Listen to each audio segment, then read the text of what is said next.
Amazing অ্যারাউন্ডে সকলকে স্বাগত। Primary TET ও upper primary টেটে শিশু শিক্ষা ও শিশু মনস্তত্ত্ব থেকে একটি অংশে প্রশ্ন থাকে। এই অংশটি বিশেষ গুরুত্বপূর্ণ। ইন্টারভিউতেও এই অংশ থেকে প্রশ্ন করা হয়ে থাকে। আধুনিক শিক্ষায় চাইল্ড পেডাগজিকে যথেষ্ট গুরুত্ব দেওয়া হয়ে থাকে। আজকে পরীক্ষায় আসার মতো প্রায় 35টি এমসিকিউ প্রশ্ন নিয়ে আলোচনা করা হয়েছে। তবে প্রশ্নে যাওয়ার আগে শিশু শিক্ষা ও শিশু মনস্তত্ত্ব নিয়ে দু চারটি কথা বলে রাখি। শিক্ষা একজন ব্যক্তিকে তার আগ্রহের ক্ষেত্রে অনুসরণ করতে এবং আরও নির্দিষ্ট জ্ঞান এবং দক্ষতা অর্জন করতে সহায়তা করে। এটি একটি সদা পরিবর্তনশীল বিশ্বের সাথে খাপ খাইয়ে নিতে সাহায্য করে। এইভাবে আনুষ্ঠানিক শিক্ষা প্রদানের মাধ্যমে ব্যক্তি সমাজের একটি উৎপাদনশীল সদস্য হয়ে ওঠে। 1972 সালে ইউনেস্কো দ্বারা আয়োজিত প্রথম আন্তর্জাতিক শিক্ষা কমিশনে জীবনব্যাপী শিক্ষার উপর গুরুত্ব আরোপ করা হয়েছে। অর্থাৎ শিশুকাল থেকে একজন ব্যক্তি শিশুকাল থেকে আমৃত্যু পর্যন্ত তিনি শিখবেন। তখন শিক্ষার পুনর্গঠনের জন্য যে 7টি মূল বিষয়ের কথা উল্লেখ করা হয়েছে তার মধ্যে একটি অন্যতম হলো এই জীবনব্যাপী শিক্ষা। আধুনিক শিক্ষাক্ষেত্রে জীবনব্যাপী শিক্ষার ধারণাটি একটি নতুন অধ্যায়ের সূচনা করেছে। 1996 সালে শিক্ষাবিদ জ্যাক ডেলোর বলেছেন যে একবিংশ শতাব্দীর শিক্ষা হলো জীবনব্যাপী শিক্ষা। শিশুকেন্দ্রিক শিক্ষা থেকে শুরু করে আমৃত্যু পর্যন্ত কিন্তু চলে। তো এই শিশুকেন্দ্রিক শিক্ষা একটি বড় অংশ, যে শিক্ষার ফলে শিশু ব্যক্তি পূর্ণ হওয়ার অর্থাৎ একজন পূর্ণ ব্যক্তি হওয়ার যে অংশ তাতে যে প্রভাব পড়ে তা অত্যন্ত গুরুত্বপূর্ণ। শিশুকেন্দ্রিক শিক্ষা হলো শিশুর আগ্রহ, প্রবণতা, চাহিদা ও সামর্থ্য, মনোযোগ এই সবের উপর গুরুত্ব আরোপ করে যথাযথ একটি শিক্ষার ব্যবস্থা পুনর্গঠন করা। শিশু শিক্ষা কেন্দ্রিক যে শিক্ষা, চাইল্ড সেন্টার্ড এডুকেশন, প্রধান বক্তা হলেন ফরাসি শিক্ষাবিদ ও দার্শনিক রুশো। তাই রুশোকেই মূলত শিশু কেন্দ্রিক শিক্ষার জনক বলা হয়, ফাদার চাইল্ড সেন্টার্ড এডুকেশন। তাছাড়া শিশু কেন্দ্রিক শিক্ষার সমর্থক কিন্তু ছিলেন প্লেটো, কুন্টিলিয়ান, মানবতাবাদী শিক্ষক ইরাসমাস, বাস্তববাদী শিক্ষাবিদ ক্রমিনিয়াস, জন ডিউ, ফ্রয়েবেল প্রমুখ। বিশিষ্ট প্রকৃতিবাদী ও দার্শনিক ও শিক্ষাবিদ রুশো শিশুকেন্দ্রিক শিক্ষার ক্ষেত্রে মন্তব্য করেছেন, শিশুকে একাকী থাকতে দাও, তাকে তথাকথিত সভ্য মানুষ হবার চেয়ে প্রকৃত মানুষ হতে দাও। তবে এক প্রকৃত অর্থাৎ প্রাকৃতিক অবস্থা তাকে পেতে দিতে হবে। কৃত্রিম পরিবেশ যেন তার স্বাভাবিক বৃদ্ধি ও বিকাশকে বাধা দিতে না পারে। প্রতিটি শিশুকে মানসম্মত শিক্ষা প্রদান সুনিশ্চিত করতে হবে এবং তারা যাতে এই মানসম্মত শিক্ষা পায় তা নিশ্চিত করার জন্য একটি কার্যকারী শিশু শিক্ষা পরিকল্পনা থাকা কিন্তু অপরিহার্য। এই ধরনের একটি পরিকল্পনা শিক্ষায় সঙ্গত যে প্রবেশাধিকার, মানব সম্পদ উন্নয়নের একটি মানসম্পন্ন শিক্ষাদান, অবকাঠামোগত উন্নয়ন এবং অন্তর্ভুক্তিমূলক নীতির উপর ফোকাস করা উচিত। এই ক্ষেত্রে এই দিকগুলিকে সম্বোধন করেই মূলত ভারতের শিশু শিক্ষা পরিকল্পনার লক্ষ্য শিশুদের সামগ্রিক বিকাশের জন্য একটি শক্ত ভিত্তিপ্রস্তর প্রদান করে থাকে। প্রাথমিক টেট ও উচ্চ প্রাথমিক টেটে শিশু মনস্তত্ত্ব শিশু শিক্ষা থেকে একটি অংশে প্রশ্ন থাকে। আজকে এমসিকিউ প্রশ্ন আকারে সেই অংশ থেকে গুরুত্বপূর্ণ 35টি প্রশ্ন থাকছে এই ভিডিওটিতে। চলুন একের পর এক প্রশ্নগুলো নিয়ে আলোচনা করা যাক। প্রথমেই যে প্রশ্নটি রয়েছে, শিশুর ক্রমবিকাশ হলো একটি অপশানে রয়েছে পরিমাণগত প্রক্রিয়া, গুণগত প্রক্রিয়া, পরিমাণ ও গুণগত প্রক্রিয়া। ডিতে রয়েছে ধারাবাহিক প্রক্রিয়া। অপশান সি এখানে সঠিক উত্তর, পরিমাণ ও গুণগত প্রক্রিয়া। 2 নম্বর প্রশ্ন, শিশুর ক্রমবিকাশ একটি জীবনব্যাপী প্রক্রিয়া, কারণ এ মৃত্যুর আগে পর্যন্ত চলতে থাকে, বি জীবনের যে কোনো সময় শুরু ও শেষ হয়, সি জন্ম থেকে শুরু হয়ে মৃত্যুর আগে পর্যন্ত চলতে থাকে। ডি এর কোনোটিই নয়। সঠিক উত্তর অপশান সি, জন্ম থেকে শুরু হয়ে মৃত্যুর আগে পর্যন্ত চলতে থাকে। 3, শিশুর জীবন বিকাশের স্তরকে 10টি স্তরে ভাগ করেছেন কোন শিক্ষাবিদ? অপশান এ মনোবিজ্ঞানী জে.পি. কুনাস, বি মেন্ডেল, সি মনোবিদ বেলে, ডি এদের কোনোটিই নয়। অপশান এ সঠিক উত্তর, মনোবিজ্ঞানী জে.পি. কুনাস। প্রশ্ন 4, শিশুর ক্রমবিকাশের প্রক্রিয়া হলো একটি অপশান এ একমুখী, বহুমুখী, ক্রমসংযোগশীল, বিচ্ছিন্ন প্রক্রিয়া। তো এখানে সঠিক উত্তর যেটি রয়েছে অপশান সি, ক্রমসংযোগশীল প্রক্রিয়া। প্রশ্ন নম্বর 5, শিশুর ক্রমবিকাশের প্রক্রিয়া হলো একটি আন্তঃপ্রক্রিয়া। নিচের কোন বিষয়টি এই প্রক্রিয়ার সাথে যুক্ত নয়? এ শিখন, বি সংহতি, সি পেশনা, ডি পার্থকীকরণ বা পৃথকীকরণ। তো এখানে অপশান সি প্রেষণা এটি সঠিক উত্তর। 6, প্রশ্ন 6, পিকুনাসের মতে শৈশবের শেষ স্তরের বয়সের সীমানা কত? এ 1 মাস বয়স থেকে 1.5 বছর, বি 1.5 বছর থেকে 2.5 বছর, সি 2.5 বছর থেকে 5 বছর, ডি 5 বছর থেকে 9 বছর। অপশান বি 1.5 বছর থেকে 2.5 বছর সঠিক উত্তর। প্রশ্ন 7, শিশুর ক্রমবিকাশে নিচের কোন স্তরটি সবচেয়ে বেশি উল্লেখযোগ্য? সাধারণ দিক থেকে বিশেষ দিকে অগ্রসর হওয়া, অপশান এ তে রয়েছে। বি আচরণ অনুযায়ী অগ্রসর হওয়া, সি নির্দিষ্ট বয়সে বিকাশ থেমে যাওয়া, ডি কোনোটিই নয়। সঠিক উত্তর সাধারণ দিক থেকে বিশেষ দিকে অগ্রসর হওয়া। প্রশ্ন 8, শিশুর হীনমন্যতা, লজ্জা, ভয় নিচের কোন বিকাশের অন্তর্গত? প্রক্ষোভিক বিকাশ, দৈহিক বিকাশ, মানসিক বিকাশ, সামাজিক বিকাশ। সঠিক উত্তর option A প্রক্ষোভিক bKash.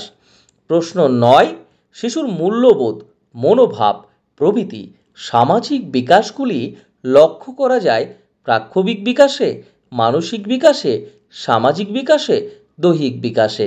Option A প্রাক্ষোভিক বিকাশে সঠিক উত্তর। প্রশ্ন 10, to learn is to modify behaviour and experience উক্তিটি কার? কোন শিক্ষাবিদের উক্তি? অপশান এ মনোবিদ মুন, অপশান বি মনোবিদ স্কিনার, অপশান সি মনোবিদ Crow and Crow, option D কোনোটি নয়। কোনোটি নয় এখানে সঠিক উত্তর। তো এই উক্তিটি শিক্ষাবিদ ই.এ. গেটসের। 11, প্রশ্ন নম্বর, শিখন হলো একটি জীবনব্যাপী প্রক্রিয়া, স্থিতিশীল প্রক্রিয়া, কোনো কিছু প্রয়োগের প্রক্রিয়া, কোনোটিই নয়। এখানে সঠিক উত্তর শিখন হলো একটি জীবনব্যাপী প্রক্রিয়া। প্রশ্ন 12, বুদ্ধির দ্বি উপাদান তত্ত্বের প্রবক্তা কে? Option A Thorndike, B Charles Spearman, C চেহান বার্গ, ডি থমসন। সঠিক উত্তর option B Charles Spearman.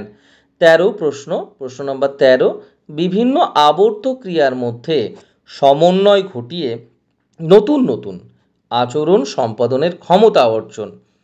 Option A তে রয়েছে 8 থেকে 12 মাস বয়সে হয়ে থাকে, অপশান বি তে রয়েছে 12 থেকে 18 মাস বয়সে হয়ে থাকে, সি 5 থেকে 8 মাস বয়সে হয়ে থাকে, ডি কোনোটিই নয়। সঠিক উত্তর 8 থেকে 12 মাস বয়সে এই সময়কালে এই আবর্ত ক্রিয়ার মধ্যে সমন্বয় ঘটিয়ে নতুন নতুন আচরণের সম্পাদনের ক্ষমতা তৈরি হয়। প্রশ্ন 14, নিচের কোন বিষয়টি শিখনের ব্যক্তিগত তত্ত্বের শর্তাবলী নয়? মনোযোগ, অনুরাগ, প্রতিদ্বন্দ্বিতা, শিক্ষকের উপস্থিতি কোনোভাবেই শিখনের ব্যক্তিগত তত্ত্বের শর্তাবলী নয়। 15, প্রশ্ন নম্বর 15, নিচের কোন বিষয়টি শিখনের সাথে যুক্ত নয়? অপশান এ উৎসাহ দান, অপশান বি প্রেষণা, অপশান সি আবেগ, অপশান ডি সবগুলি। এখানে সঠিক উত্তর সবগুলি। নিচের শিখনের সাথে যে বিষয়গুলো যুক্ত রয়েছে সবগুলি, উৎসাহ দান, প্রেষণা, আবেগ সবগুলি। প্রশ্ন 16, কোহলবার্গের মানসিক ক্রমবিকাশের নিচের কোন স্তরটি প্রযোজ্য নয়? এ আন্তঃব্যক্তিত্ব সম্পর্ক, বি পৃথকীকরণ ও পরিবর্তনশীলতা, সি সামাজিক সংযোগ ও সামাজিক অধিকার, ডি সার্বিক নীতি। সামাজিক সংযোগ ও সামাজিক অধিকার কোহলবর্গের মানসিক ক্রমবিকাশের স্তরের নিচের কোন স্তরের মধ্যে পড়ে না। 17 প্রশ্ন নম্বর, একজন শিশু বিমূর্ত ধারণা চিন্তা করে যৌক্তিকভাবে এবং অনুমানের পরীক্ষা করে পদ্ধতিগতভাবে। এই বৈশিষ্ট্যটি পিয়াজের কোন স্তরে? Pre operational, concrete operational, normal operation, all of this, উপরের সবকটি। এখানে নর্মাল অপারেশন সঠিক উত্তর, অপশান সি। প্রশ্ন 18, ভালো শিখনের জন্য নিচের কোন বিষয়টি শিশুর অভ্যাসের সাথে যুক্ত? এ অল্প বয়স থেকে শিখন শুরু, বি উপযুক্ত অনুশীলন, সি সঠিক মনোযোগ, আর উপরের সবকটিতে আছে ডি অপশানে। তো ভালো শিখনের জন্য মূলত এই অল্প বয়স থেকে শিখন শুরু, উপযুক্ত অনুশীলন, সঠিক মনোযোগ সবটাই দরকার, অর্থাৎ অপশান ডি সঠিক উত্তর। প্রশ্ন 19, শিশুর সক্রিয় শিখনে নিচের কোন উপাদানটি যুক্ত নয়? এ ভাষা, বি অনুশীলন, সি মানুষের হস্তক্ষেপ, ডি উপকরণ। সঠিক উত্তর অনুশীলন, এক্সারসাইজ। অনুশীলন কিন্তু শিশুর সক্রিয় শিখনের খুব উপযোগী। তো 20, প্রশ্ন নম্বর 20, শিশুর মনোযোগের একটি ব্যক্তিগত নির্ধারক হলো পুরস্কার, তিরস্কার, অভিনবত্ব, আগ্রহ। সঠিক উত্তর আগ্রহ, অপশান ডি। প্রশ্ন 21, প্রশ্ন নম্বর 21, শিশুর ক্রমবিকাশের হার সবসময় একই থাকে না। অপশান বি একই থাকে, অপশান সি যে কোনো সময় হ্রাস বৃদ্ধি ঘটে, কমে বাড়ে, অপশান ডিতে রয়েছে কোনোটি নয়। সঠিক উত্তর রয়েছে যে কোনো সময়ে কমে বাড়ে, অর্থাৎ হ্রাস বৃদ্ধি ঘটে। এবার প্রশ্ন নম্বর 22, নিচের কোন বিষয়টি শিশুর ক্রমবিকাশের অন্তর্গত নয়? অপশান এ ভবিষ্যৎমুখিতা, অপশান বি পৃথকীকরণ অর্থাৎ পার্থক্যকরণী যেটি, অপশান সিতে রয়েছে বংশগতি ও পরিবেশের প্রভাব, অপশান ডিতে রয়েছে ক্রমবিকাশ হবে একমুখী। তো এখানে সঠিক উত্তর অপশান এ ভবিষ্যৎমুখিতা। প্রশ্ন 23, শিশুর বিকাশের অগ্রসরতা কেন্দ্র থেকে পরিধির দিকে যায়, অপশান এতে, বি পরিধি থেকে কেন্দ্রের দিকে যায়, সিতে রয়েছে ক ও খ অর্থাৎ কেন্দ্র থেকে পরিধির দিকে, পরিধি থেকে কেন্দ্রের দিকে, আর ডিতে রয়েছে কোনোটিই নয়। এখানে সঠিক উত্তর রয়েছে, দেখুন, কেন্দ্র থেকে পরিধির দিকে, অপশান এ। আর 24 নম্বর প্রশ্ন, 4 থেকে 6 মাস বয়সে শিশুর ওজন কত থাকে? নর্মালি স্বাভাবিক ভাবে 4 থেকে 6 মাস বয়সে শিশুর ওজন কত থাকে? 4 থেকে 5 কেজি, 4 কেজি, 6 থেকে 7 কেজি, 7 থেকে 4 কেজি। তো সঠিক উত্তর অপশান সি, 6 থেকে অর্থাৎ 6.7 কেজি, অর্থাৎ 6 কেজি 700, 6 কেজি 700। এটা 4 থেকে 5 কেজি, 4 কেজি, 6.7 কেজি এবং 7.4 কেজি। তো 6 কেজি 700, অপশান সি সঠিক উত্তর। 25 নম্বর প্রশ্ন, শিশুর বিকাশ হয় না বার্ধক্য স্তরে, প্রসবের সময়, প্রাক জন্মে, কোনোটিই নয়। সঠিক উত্তর প্রসবের সময় শিশুর কোনো বিকাশ হয় না। 26 রয়েছে, শিশু যখন পৃথিবীতে আসে। তো প্রশ্ন 26, শিশু যখন পৃথিবীতে আসে, অপশান এ তখন সে সামাজিক থাকে, অপশান বি অসামাজিক, অপশান সি না সামাজিক না অসামাজিক, অপশান ডি কোনোটিই থাকে না। তো শিশু যখন পৃথিবীতে আসে তখন সে অসামাজিক থাকে। 27 নম্বর প্রশ্ন, শিশুর সামাজিক বিকাশ হয় এ সামাজিকীকরণের মাধ্যমে, সামাজিক পরিণমনের মাধ্যমে, বিতে রয়েছে, সিতে সাধারণ বিকাশের নিয়মে, ডি কোনোটিই নয়। অপশান এ সঠিক উত্তর সামাজিকীকরণের মাধ্যমে। 28 নম্বর প্রশ্ন রয়েছে, নিচের কোনটি শিশুর সামাজিকীকরণের মাধ্যম? পরিবার, সহপাঠী, বিদ্যালয়, পরামর্শ। তো 28 নম্বর প্রশ্নের সঠিক উত্তর রয়েছে অপশান এ পরিবার, অর্থাৎ পরিবার হলো শিশুর সামাজিকীকরণের একটি মাধ্যম। প্রশ্ন 29, শিশুর সামাজিক স্তর বিকাশে যে বিষয়টি সবচেয়ে বেশি ভূমিকা পালন করে, গুরুত্বপূর্ণ ভূমিকা। তো অপশান এ তো রয়েছে পরিবার, বি সহপাঠী, সি সামাজিক পরিবেশ, ডি বিদ্যালয়। তো এখানে সঠিক উত্তর রয়েছে বিদ্যালয়, অর্থাৎ শিশুর সামাজিক স্তর বিকাশে যে বিষয়টি, অর্থাৎ যে প্রতিষ্ঠান বা যে ক্ষেত্রটি সবচেয়ে বেশি গুরুত্বপূর্ণ তা হলো বিদ্যালয়। তো 30 নম্বর প্রশ্ন রয়েছে, জ্ঞানমূলক বিকাশ তত্ত্বের জনক কে? জ্ঞানমূলক বিকাশ তত্ত্বের জনক কে? অপশান এ পিয়াজে, বি স্কিনার, সি রাউডি, ডি কেভিনন। রাউডি, এখানে সঠিক উত্তর অপশান সি।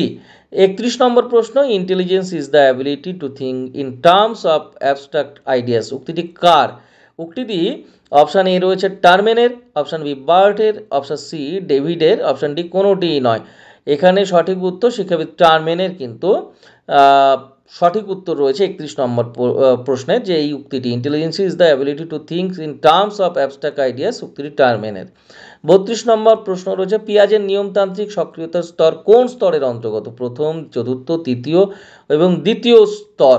সঠিক উত্তর প্রথম স্তর। প্রশ্ন নম্বর 33 শিখন ক্ষমতা অভিজ্ঞতামূলক আচরণ অর্জনের সুবিধা গ্রহণের ক্ষমতা হলো বুদ্ধি, উক্তিটি কার। অপশান এ শিক্ষাবিদ Kelvin, option B Dearborn, option C Edward, option D কোনোটিই নয়, অপশান বি সঠিক উত্তর ডিয়ারবোনের। 34 নম্বর প্রশ্ন বুদ্ধির বাছাই তত্ত্বের প্রবক্তাকে, থমসন, স্পিয়ারম্যান, কোলবার্গ, থর্নডাইক। তো এখানে সঠিক উত্তর রয়েছে বুদ্ধির বাছাই তত্ত্বের প্রবক্তা হচ্ছেন স্পিয়ারম্যান। দ্বি উপাদান তত্ত্বের প্রবক্তাও তিনি, তো স্পিয়ারম্যান সঠিক উত্তর। 35 নম্বর প্রশ্ন রয়েছে বুদ্ধি ও পরিমাপের ক্ষেত্রে নিজের কোনটি যুক্ত নয়, বিনে সাইমনের অভিজ্ঞা, স্ট্যানফোর্ড সংস্করণ অভিজ্ঞা, কোলবার্গের অভিজ্ঞা এবং অপশন ডিতে রয়েছে কোনোটিই নয়। তো কোলবার্গের অভিজ্ঞা বুদ্ধি পরিমাপের ক্ষেত্রে প্রযোজ্য নয়, অর্থাৎ যুক্ত নয়। আজকের মতো এই পর্যন্তই। আগামী ভিডিও পেতে আমাদের সঙ্গে থাকুন। প্রাইমারি টেট এবং আপার প্রাইমারি টেট সম্পর্কিত গুরুত্বপূর্ণ প্রশ্নোত্তর নিয়ে আলোচনা করা হবে, গুরুত্বপূর্ণ বিষয়গুলো নিয়ে আলোচনা করা হবে আমাদের এই চ্যানেলে, এবং ধারাবাহিকভাবে একটি প্রস্তুতির পরিকল্পনাও নেওয়া হয়েছে। একটি প্রস্তুতি সম্পর্কিত ধারাবাহিক ভিডিও এই চ্যানেলেই দেওয়া হবে। আমাদের চ্যানেলে নতুন হলে অবশ্যই চ্যানেলটি সাবস্ক্রাইব করে রাখবেন। ভিডিওটি ভালো লাগলে, কাজে আসলে অবশ্যই লাইক করবেন এবং কমেন্টে আপনার মতামতও জানাতে পারেন। সকলে ভালো থাকুন, সুস্থ থাকুন। ধন্যবাদ।